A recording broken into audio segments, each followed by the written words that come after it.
폴더블 폰으로 악재를 맞았던 삼성전자가 하루 만에 새로운 도전을 선언했습니다. 기존의 메모리 반도체 외에 비메모리, 즉 시스템 반도체 분야에서도 세계 1위에 올라서겠다는 목표입니다. 권세욱 기자입니다. 삼성전자가 오는 2030년까지 시스템 반도체 분야에 133조 원을 투자합니다. 연구개발에 73조 원, 생산시설에 60조 원을 투입하고 연구개발과 시설 투자에 연평균 11조 원을 쏟아붓겠다는 겁니다. 연구개발 인력을 15,000명 뽑아 기술 경쟁력도 강화합니다. 이번 시스템 반도체 투자 발표를 통해 우리나라 시스템 반도체 산업의 경쟁력 강화에 앞장서겠습니다. 상생 협력도 추진합니다. 반도체 설계를 전문으로 하는 팹리스 업체들을 지원해 제품 경쟁력을 높이고 개발 기간도 줄이도록 유도합니다. 반도체 위탁 생산 물량의 기준도 낮춰 팹리스 업체의 소량 생산을 지원합니다. 시스템 반도체 산업의 생태계를 강화하기 위해서입니다. 생산량이 늘어나면 42만 명에 달하는 고용 유발 효과가 생길 것으로 추정됩니다. 시스템 반도체 투자에 대해서 삼성이 본격적으로 진입하는 신호라고 볼 수 있습니다. 진짜 실력 있는 기업은 이럴 때 잘하는 거다 했던 그 실체를 보여주는 거라고. 삼성전자는 D램을 비롯한 메모리 반도체에서는 40%가 넘는 점유율로 세계 1위입니다.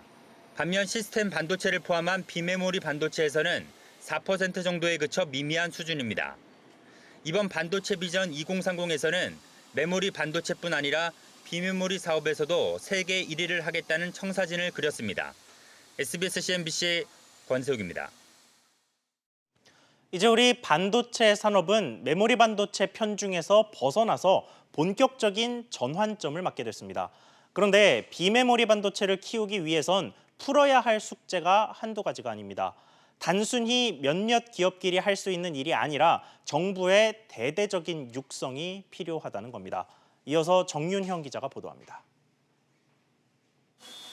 시스템 반도체가 대부분을 차지하는 비메모리 반도체 시장은 메모리 반도체 시장에 비해 규모가 2배 가까이 큽니다. 정보를 저장하는 메모리 반도체 수요가 비교적 단순하다면 정보를 처리하는 비메모리 반도체는 사용처가 다양하기 때문입니다. 자율주행, 인공지능 기술 등을 구현하기 위한 비메모리 반도체 활용도는 앞으로 더 높아질 것으로 보입니다. 일례로 인공지능 기술이 탑재된 가전제품 하나에만 아날로그, 센서, 마이크로 프로세서 등의 비메모리 반도체가 필요합니다. 비메모리 반도체 시장 성장률은 2022년까지 연평균 5%로 메모리 반도체 시장 성장률의 5배에 달할 것이란 전망이 나옵니다. 하지만 국내 업체들의 글로벌 비메모리 반도체 시장 점유율은 5%도 되지 않습니다. 비메모리 반도체 경쟁력 강화를 위해선 관련 생태계 조성이 중요합니다. 특히 비메모리 반도체를 설계하는 팹리스와 위탁 생산하는 파운드리에 대한 정부 지원이 필요하다는 조언이 나옵니다. 정부의 R&D 지원이 되면 팹리스 회사들이 그 R&D 자금을 바탕으로 해서 향후 새로운 시장에 대한 반도체 기술을 개발하고 파운드리 회사를 통해서 제품을 만들어서 국내 비메모리 매출액을 올릴 수 있을 것으로 생각을 하고 있습니다. 정부가 조만간 비메모리 반도체 육성 방안을 발표합니다. SBS CNBC 정윤영입니다. 네, 그렇다면 아직 미미한 우리 비메모리 반도체 산업 어떻게 하면 미래 산업으로 키울 수 있을지 서주연 기자와 조금 더 이야기 나눠보겠습니다. 서 기자, 먼저 좀 용어가 어렵습니다. 네, 이 메모리 반도체, 비메모리 반도체 이게 두 개가 구체적으로 어떻게 다른 건지 좀 설명해 주시죠. 네, 일단 우리가 쓰고 있는 비메모리 반도체라는 이 말은 쉽게 말했을 때 편의상 메모리 반도체를 뺀 전부 다다라고 보시면 되겠습니다. 예. 메모리 반도체는 말 그대로 이 저장하고 비메모리 반도체는 정보를 처리합니다. 이 가운데 브레인의 역할을 하는 마이크로 프로세서와 로직 IC 반도체는 특히 시스템 반도체라고도 부릅니다. 이야기를 들어도 좀 어려운 것 같은데요. 네. 조금 더 설명을 좀 부탁드립니다. 네, 그러니까 이 D램 같은 것이 메모리 반도체고 이 나머지 전부가 다 비메모리 반도체다라고 볼 수 있는데요. 예. 시스템 반도체가 이 비메모리에서 차지하는 비중이 높아서 상황에 따라서 비메모리 반도체와 시스템 반도체를 이 단어로 혼용해서 쓰는 경우도 있습니다. 그렇게 이해하시면 되겠습니다. 그렇군요. 그러니까 엄밀히 말하면 다르지만 사실상 뭐 같은 말이다라고 네네. 보이면 될 것 같은데 그러면 이제 시장으로 좀 넘어가서요. 비메모리와 메모리 반도체 이 시장 수요 이런 것들은 좀 어떻게 다릅니까? 한마디로 뭐 생산자의 관점에서 보느냐 아니면 수요자의 관점에서 보느냐라는 차이가 있는 건데 건데요. 예. 이 생산자의 관점이 중요한 것이 메모리 반도체고요. 수요자의 관점이 중요한 게 비메모리 반도체입니다. 무슨 말이냐면 메모리 반도체는 공산품과 같아서 전 세계 표준이 있고요. 대량 생산, 대량 소비를 합니다. 생산자가 만들어낸 규격화된 상품을 소비자가 사가는 그런 시스템인데요. 예. 그래서 삼성전자, SK하이닉스 같은 대기업들이 주도를 하고 있습니다. 반면에 비메모리는 종류가 너무 다양해서 주문 생산하는 제품이라고 보시면 됩니다. 다품종 소량 생산 이런 형태죠. 예. 그래서 제품 설계를 대기업에서 다 할 수가 없고 중소업체에서 하는 경우가 많습니다. 그렇군요. 그런데 우리나라 기업들 말씀하신 뭐 삼성전자나 SK하이닉스는 메모리에 좀 편중이 돼 있는 것으로 알고 있는데 뭐 우리 기업들 비메모리 반도체 시장에서의 뭐 현주소라고 할까요? 이런 위치는 좀 어떻습니까? 네, 삼성전자와 SK하이닉스 등 기업들이 메모리 분야에서 크게 성공을 했었죠. 그러면서 그동안 비메모리 분야를 좀 등한시했던 것은 사실입니다. 전문가의 지적 들어보겠습니다. 예. 국내 기업들은 아무래도 동일한 규격품을 매스 프로덕션 하는 쪽에 공장의 구조라든지 인력 배치 상황 같은 것들이 가장 최적화되어 있기 때문에 메모리에 비해서 비메모리 쪽에는 좀 그동안 약했다고 생각이 되고 있습니다.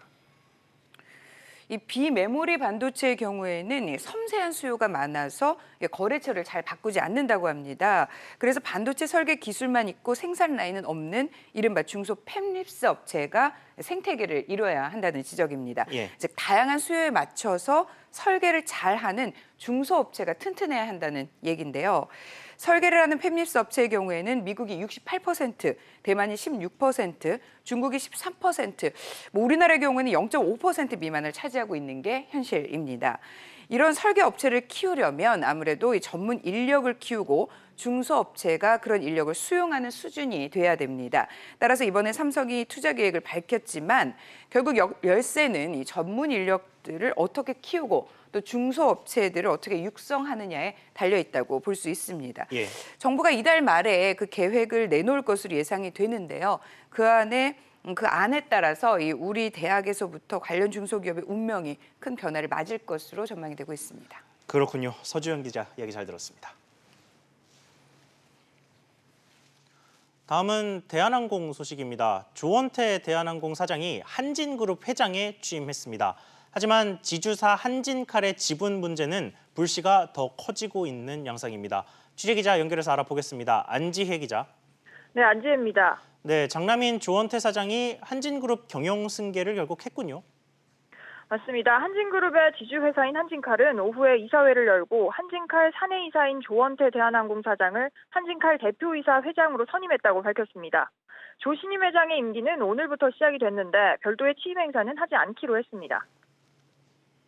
네, 회장 선임이 예상보다 좀 속전속결로 진행이 됐습니다. 아무래도 경영 공백을 최소화하기 위한 것으로 풀이가 됩니다. 한진칼 이사회는 안정적인 그룹 경영을 지속하기 위해서 조원태 신임 회장을 선임했다고 밝혔는데요. 당장 오는 6월 서울에서 열리는 국제항공운송협회의 연차총회에서 조원태 회장이 의장직을 수행을 해야 합니다. 항공업계의 UN 회의로 불리는 이 총회가 조 회장의 경영 대비 부대가 될 것으로 보입니다. 네, 이 와중에 한진칼의 2대 주주이자 이 행동주의 펀드인 KCGI가 지분을 늘렸다고요. 맞습니다. 강성부 펀드로 알려진 KCGI는 한진칼의 주식 지분을 기존 12.8%에서 14.98%로 늘렸다고 오늘 공시했습니다. 조원태 사장의 한진칼 사내이사 임기는 내년까지인데요. 일부에서는 조 회장이 보유하던 한진칼 주식 지분 17.8%의 상속이 순조롭게 이루어지지 않으면 KCGI 측의 영향력이 당장 빠르게 커질 수 있다는 전망도 나옵니다. SBS CNBC 안지혜입니다. 부진을 거듭하던 현대차가 올 1분기 실적 반등에 성공했습니다. 대형 SUV 팰리세이드가 돌풍을 일으키는 등 신차 반응이 좋았던 게 이유라는 분석입니다. 과연 현대차가 바닥 탈출에 성공한 걸까요? 윤지혜 기자입니다. 현대차가 지난 1분기 실적 발표에서 깜짝 반등을 신고했습니다. 1분기 영업이익은 8,249억 원으로 지난해보다 무려 21% 넘게 올랐습니다. 신차 효과 덕분입니다. 대형 SUV 모델인 팰리세이드의 본격적인 판매와 함께 G70, G90 등 제네시스 차종의 판매 확대에 힘입어 전년 동기 대비 8.7% 증가한 183,957대를 판매하였습니다. 중국 등 해외 시장에서의 부진으로 총 판매 대수는 소폭 줄었습니다. 하지만 SUV와 제네시스 같은 고수익 차종 판매가 늘면서 전체 매출 규모가 오히려 상승한 겁니다. 실적 부진에 정면 돌파를 선언했던 정의선 수석 부회장의 전략이 조금씩 효과를 내고 있는 걸로 분석됩니다. 정 부회장은 신차 출시와 북미 시장 SUV 라인업 확대를 통해 올해를 V자 반등 원년해로 삼겠다고 밝힌 바 있습니다. 하반기 전망도 밝습니다. 새로 나온 소나타 효과와 더불어 신형 제네시스 SUV가 쌍끌이에 나설 것으로 예상됩니다. 중국 쪽도 그렇고 현재 맞는 SUV 차종이라든지 미국도 그렇고요. 가장 큰 게 역시 신차 효과이기 때문에 그 부분이 후반기 쪽에 더 효과적으로 나타날 가능성이 높다고 볼 수가 있습니다. 하지만 미국의 자동차 관세와 노사 갈등 등의 변수가 많아 V자 반등이 추세로 이어질지는 좀 더 지켜봐야 할 것으로 보입니다. SBS CNBC 윤지혜입니다. 네, 이런 자동차 업계와는 달리 조선업계는 최근 조금 나아졌다고는 하지만 아직 겨울입니다. 정부가 LNG 분야와 중소업체를 위한 지원책을 내놨는데요. 그 배경과 전망 오정인 기자가 짚어봤습니다. 최근 우리 조선업체들은 LNG선 수주에 잇따라 성공하고 있습니다. 올 들어 삼성중공업은 LNG선 7척을, 대우조선해양은 3척을 수주했습니다. 일본 조선소는 지금 LNG선 시장에 지금 못 따라오고 있고 중국 조선소는 품질에 하자가 있었어요. 그러면서 대형 LNG선 발주가 한국 조선 빅3에 몰렸어요. 하지만 업체들의 표정은 밝지 않습니다. 현대중공업은 지난해 적자로 전환했고 삼성중공업은 4년째 적자 행진을 이어가고 있습니다. 대우조선해양은 2년 연속 흑자를 기록했지만 올해는 적자로 돌아설 가능성이 제기됩니다. 특히 중형조선사들은 여전히 적자의 늪에서 헤어나오지 못하고 있습니다. 2016년에 선종별로 볼 때 크루즈선은 발주가 상당히 호황을 보였는데 나머지 화물선들은 줄어서 그 이후에 물동량 증가율은 상대적으로 낮고 해운 시황이 여전히 지금도 조금 정상화되지 않은 상태인데 정부가 700억 원에 가까운 자금을 새로 투입하는 것은 회복 기미를 보이고 있지만 아직 지원이 필요하다는 판단에 따른 것입니다. 중소조선사가 많이 부족하기 때문에 건조 용량을 좀 확보하는 것, 중소형 선박 건조와 수주가 활성화될 수 있지 않을까 기대를 하고 있고요. LNG선과 대형사 위주의 회복 기미가 조선업 전체로 퍼져나갈 수 있을지 주목됩니다. SBS CNBC 오정인입니다. 보험사들이 자동차 보험료 인상을 검토하고 있습니다. 올해 들어서만 2번째인데요. 이처럼 보험료 부담이 커지면서 젊은 층을 중심으로 보험료가 저렴한 인터넷 가입과 할인형 상품 가입은 늘고 있습니다. 취재기자 연결합니다. 박규준 기자. 보험료를 당장 올리는 건 아닐 거고 현재 상황이 어떻게 됩니까? 네, 맞습니다. 보험업계에 따르면 이 삼성화재, 현대해상 등 이 다수의 손해보험회사들은 최근 보험개발원에 이 자동차 보험 기본 보험료율 검증을 의뢰했는데요. 이게 이 보험료 인상에 앞서서 이 자체적으로 산정한 이 자동차 보험료 인상률이 적정한지를 보험개발원에 검증을 요청한 겁니다. 현재로서 인상폭은 1.5에서 2% 수준으로 알려져 있는데요. 보험개발원은 일부 손보사의 요율 검증을 마치고 결과를 회신한 상황이고요. 나머지 업체에 대해선 검증을 아직 진행하고 있습니다. 네, 그러면 보험료를 올리려고 하는 배경은 뭡니까? 사실 보험사들은 1월에도 이 3에서 4% 보험료를 올린 적이 있습니다. 육체노동 가동기한 연장 등을 이유로 보험료를 추가로 더 올리는 게 불가피하다는 현재 입장인데요. 교통사고가 난 차량의 중고 가격 하락에 대한 보상기한이 5년으로 늘어나는 것도 보험료 인상에 영향을 준다고 보험사들은 주장하고 있습니다. 다음 달 보험료 추가 인상이 이루어지게 되면 이례적으로 1년에 2차례나 보험료를 올리는 것으로 소비자들의 부담은 한층 커질 것으로 보입니다. 네, 가뜩이나 자동차 보험 부담이 좀 적지 않은데 가격이 그나마 저렴한 모바일이나 인터넷 상품을 찾는 경우가 많아지겠네요.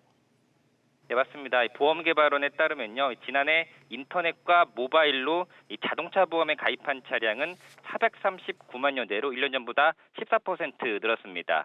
반면 대리점이나 설계사를 직접 찾아서 가입하는 차량 대수는 1년 새 2.5% 감소했는데요. 아직은 이 338만여 대 오프라인 가입자 수가 더 많긴 하지만 그 격차가 줄어들고 있는 상황입니다. 특히 이런 비대면 가입 성향은 2030, 20대에서 30대층에서 두드러진 상황인데요. 20대 이하와 30대에서 비대면 채널 가입률은 각각 41.4%와 45.8%인 반면에 60대에는 16.4%에 그쳤습니다. 이런 비대면 채널과 특약 상품 가입 덕분에 지난해 자동차 한 대당 평균 보험료는 약 68만 원으로 1년 전 70만 원보다 3% 가까이 줄었습니다. SBS CNBC 박규준입니다. 네, 이번에는 추경 소식 자세하게 전달해 드리겠습니다. 문재인 정부가 세 번째 추가 경정 예산을 편성했습니다. 총 6조 7천억 원. 2000년 이후 모두 17번 이뤄졌던 추경 가운데 7번째로 큰 규모입니다. 앞서 2017년과 2018년 2년 연속으로 일자리 창출을 내걸고 편성됐던 추경과 달리 이번에는 미세먼지가 방아쇠 역할을 하면서 결국 경기 부양까지 더해졌는데요. 조금 더 자세히 들여다보겠습니다. 우선 6조 7천억 원 중 가장 많은 4조 5천억 원이 경기 부양 목적입니다. 이 중 1조 8천억 원 일자리에 투입이 되는데요. 정부는 이 예산으로 일자리 7만 3천 개를 추가로 만들겠다는 계획입니다. 또 최근 급격하게 꺾이고 있는 수출 관련 지원에 3천억 원가량, 그리고 창업기업 지원에 2천억 원 정도가 들어가고 나머지는 위기 지역 지원이나 소상공인 보호 등에 사용이 됩니다. 그러면 4조 5천억 원이 빠졌으니 이제 2조 2천억 원이 남게 됐는데 이 가운데 1조 5천억 원이 바로 미세먼지를 대응하겠다는 예산입니다. 정부는 이를 통해서 미세먼지 7천 톤을 추가로 줄일 수 있을 것으로 기대했습니다. 지난 2017년 발생한 포항 지진, 또 최근 발생한 강원도 산불 등 잇따라 들이닥친 재난을 막기 위한 대책 마련에도 총 7천억 원이 투입이 됩니다.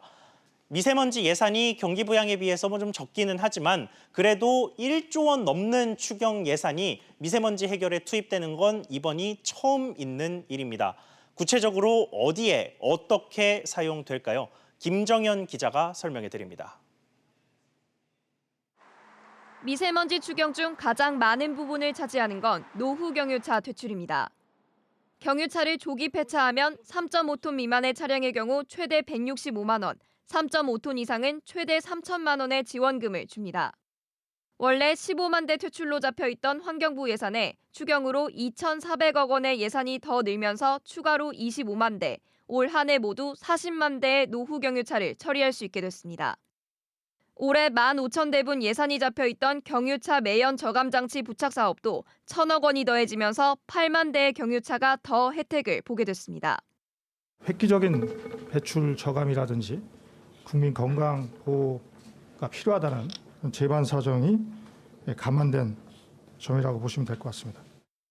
동시에 2,000억 원을 들여 전기차와 수소차 충전소를 늘리는 등 인프라도 확충하기로 했습니다. 또 미세먼지가 많이 나오는 공장에 설치하는 여과기 등 방지 시설도 예산이 늘어나면서 원래 180여 곳에서 약 2,000여 곳의 공장에 설치될 예정입니다. 미세먼지 측정의 정확도를 높이기 위해 서해상의 측정망을 만드는 데 135억 원, 드론 등 감시 장비 도입에도 347억 원이 추가 편성됐습니다. 이 밖에 저소득층과 야외 근로자에게 미세먼지 방지 마스크를 보급하는 데 380억 원, 학교와 전통시장, 양로원 등 복지시설에 공기청정기를 설치하는 데도 309억 원을 쓰기로 했습니다. SBS CNBC 김정현입니다. 보신 것처럼 미세먼지에 많은 예산이 투입되는데 이런데도 이번 추경이 무늬만 미세먼지 추경이라는 뒷말이 나옵니다. 사실상 경기 부양, 게다가 선거용 추경이라는 얘기인데요. 왜 이런 말이 나오는지 취재기자와 이야기 나눠보겠습니다. 류정훈 기자 나와 있습니다. 류 기자, 네. 먼저 이번 추경을 둘러싼 이 논란들 왜 나오는 겁니까? 네, 추경에 불을 지핀 시점부터 한 달 동안 추경이 변신을 거듭했기 때문입니다. 올 추경 편성에 불을 지핀 사람은 문재인 대통령인데요. 미세먼지가 기승을 부린 지난달 6일에 필요하다면 추경을 긴급 편성해서라도 미세먼지를 줄이는 데 역량을 집중하라는 문 대통령의 지시에 기재부가 곧바로 추경 모드에 들어갔습니다. 추경 편성 작업이 한창이던 이달 초에 강원도 산불이 나면서 관련 대응책이 추가가 됐습니다. 국민안전 추경으로 확대가 됐는데 여기에 당정이 협의를 거치면서 사회 간접 자본 투자, 일자리 사업 지원, 소상공인 긴급 자금 공급 등 경기 부양 예산이 하나 둘씩 추가가 됐습니다. 네, 그런데 앞서 봤던 이 세부 대책들, 그 미세먼지 관련 대책들이 특히 좀 실질적인 효과가 없다, 이런 지적들도 나오던데 이거는 무슨 얘기입니까? 네, 땜질식 추경이 엿보인다는 지적인데요. 미세먼지 마스크를 저소득층과 영세 사업장 야외 근로자 250만 명 이상에게 지급하는 게 대표적입니다. 예. 미세먼지를 줄이는 효과가 있겠냐는 물론 한 번 예산에 포함되면 매년 나라 돈이 들어가는데 그럴 만한 것이냐는 지적이 나옵니다. 노후 경유차 조기 폐차도 다시 한번 되짚어봐야 하는 지적이 나오고 있는데요. 노후 경유차 운전자 중에 정부 지원금을 받아 폐차를 하고 다시 경유차를 구매하는 사례가 많은 것으로 알려졌습니다. 이런 상황을 그대로 두고 경유차 폐차를 늘리는 게 과연 맞냐는 지적이 나옵니다. 네, 그렇군요. 그런데 류 기자, 이번 추경이 미세먼지보다는 경기 부양 예산이 앞서 봤던 것처럼 훨씬 많은데 국회 측의 반응은 좀 어떻습니까? 네, 일단 야당인 자유한국당은 미세먼지와 국가안전 추경, 경기 부양 추경을 나눠서 제출하라고 요구하고 있습니다. 사회 간접 자본 예산을 따로 떼어서 제출하라는 건데요. 예산안에서 보면 대략 6,600억 원 정도가 SOC 예산으로 볼 수 있습니다. 철도 등 노후 SOC 사업에 총 3,500억 원 가량이, 도로와 항만 예산, 포항 지역 인프라 확충에 총 3,076억 원 가량의 예산이 책정됐습니다. 문재인 정부가 이전에 두 차례 추경을 했을 때는 말씀하신 그 SOC 예산이 사실 그렇게 많지 않았는데 이번에 좀 유독 많이 늘었네요. 네, 그 대목만 보면 정부의 의도는 이제 명확한데요. 철도 고치고 도로 깔고 하천 보수하면서 건설 경기 살리고 경기를 끌어올리겠다는 겁니다. 건설 경기 통해서 경기 부양은 없다는 정부 초기의 설명과는 사뭇 다른 모습입니다. 야당으로선 총선 앞두고 돈 푸는 것에 민감할 수밖에 없을 텐데요. 그래서 선거용 추경, 선심용 추경이라는 말이 나오고 국회 통과가 어려울 것으로 보인다는 이유도 이 때문입니다.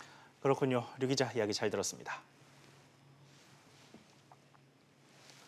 대법원이 최근 일해서 돈 벌 수 있는 최대 나이를 만 60세에서 65세로 높여야 한다고 판결한 바 있습니다. 이 결정으로 당장 회사의 정년이 높아지는 건 아니었지만 정년을 늘리자는 주장도 꽤 나왔죠. 이에 고용노동부가 법에 정해진 정년은 그대로 두는 대신에 일하는 연령을 늘리는 방안을 모색하고 있다고 하는데요. 이게 무슨 말인지 윤성훈 기자가 설명해 드립니다. 현행 고용상 연령차별금지법이 정한 법적 정년은 만 60세입니다. 그러나 대법원이 일할 수 있는 최대 나이를 만 65세로 높이는 판결을 내놓자 정년을 이에 맞춰야 한다는 목소리가 적지 않습니다. 요새는 65세도 일할 나이가 되니까 60세 넘는 것이 낫지 않나 이렇게 생각합니다. 지금 100세 시대인데 정년 60세까지 하면 나머지 40년은 보장할 수가 없으니까 정년을 늘려야 된다고 생각합니다. 그러나 법적 정년을 65세로 늘리려면 국회에서 이 법률 자체를 개정해야 합니다. 청년 취업에 영향을 준다는 점과 임금 부담이 커진다는 점도 정년 연장을 논의하는 데 걸림돌입니다. 이 같은 상황에서 고용노동부는 정년은 그대로 둔 채 실질적으로는 65세까지 일할 수 있도록 하는 방안을 만들기로 내부 방침을 정한 것으로 확인됐습니다. 현재 고용부가 모색 중인 방안은 일본식 고령자 고용 확보 조치 의무화 모델인데 기업에게 정년퇴직한 근로자를 재고용하기 위해 노력할 의무를 부과하는 내용이 골자입니다. 기업의 임금 부담은 정부의 계속고용지원금을 통해 해결하는 방식입니다. 고용부는 고령자 고용촉진법에 관련한 내용을 담아 개정을 추진한다는 계획입니다. 고용 연장을 할 수 있도록 노력하는 그런 의무를 부과하기 위해 어떤 고령자 고용법 개정을 추진하고 있는 상황이고 정년 이후에도 근로자를 계속 고용하는 사업주에게 어떤 지원하는 그런 제도를 신설하려고 방안을 고민을 하고 있습니다. 일본의 경우 정년 연장 논의에 앞서 고용확보조치 의무화 제도를 도입해 정부가 지원하는 과도기를 뒀었다는 점에서 이번 고용부의 움직임이 정년 연장을 위한 사전 조치가 아니냐는 해석도 나오고 있습니다. SBS CNBC 윤성훈입니다.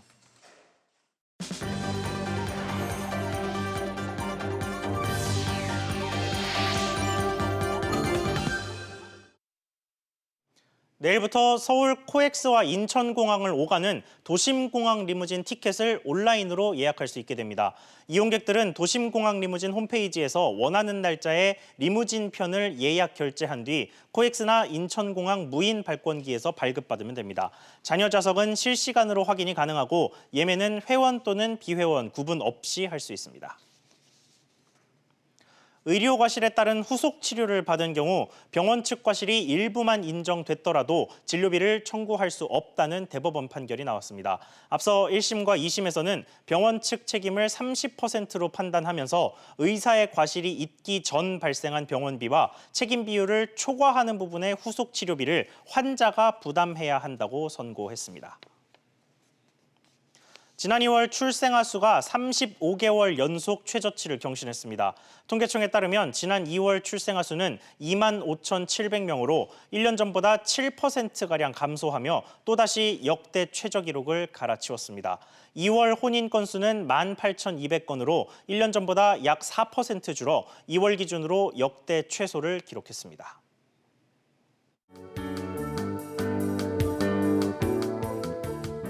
안녕하세요. K웨더 라이프스타일 예보 우주입니다. 현재 전국에 따뜻한 날씨가 이어지고 있지만 내일은 전국이 점차 흐려지면서 오후부터 비가 내리겠습니다. 중부와 경북 북부 지역에는 10에서 40mm의 많은 양이 쏟아지겠고 남부지방과 제주 산간에는 5에서 10mm의 적은 양이, 제주도와 남해안에는 모레 새벽에 5mm 미만의 비가 내리겠습니다. 내일 오후부터 전국에 비 소식이 있는 만큼 나서실 때 우산을 챙기셔야겠습니다. 내일 오후에 내리는 비의 세정 효과로 오후에는 전국의 공기질이 깨끗하겠는데요. 다만 비가 오기 전까지인 오전까지는 충남과 전북의 미세먼지 농도가 나쁨 단계로 일부 지역으로 대기질이 탁하겠습니다. 내일 이들 지역으로는 외출하실 때 보건용 마스크를 챙기셔야겠습니다. 중부지방은 서울과 청주의 아침 기온이 15도를 보이며 온화하겠고 낮 기온도 대전과 청주 22도까지 올라 포근하겠습니다. 동해안은 오전까지 흐린 날씨를 보이겠습니다. 낮 기온은 울진과 울릉도 15도가 되겠습니다. 남부지방은 광주와 전주의 아침 기온이 14도를 시작하겠고 낮 기온은 부산 18도, 제주도는 19도까지 올라 포근하겠습니다. 내일 내리는 비는 금요일 오전까지는 이어질 것으로 보이고요. 주말인 토요일에는 맑은 날씨를 되찾겠지만 일요일에는 다시 제주도와 남해안에 비가 내릴 것으로 전망됩니다. 날씨였습니다. 오늘 저희가 준비한 소식 여기까지입니다. 내일도 자세한 정보로 돌아오겠습니다. 시청해주셔서 감사합니다.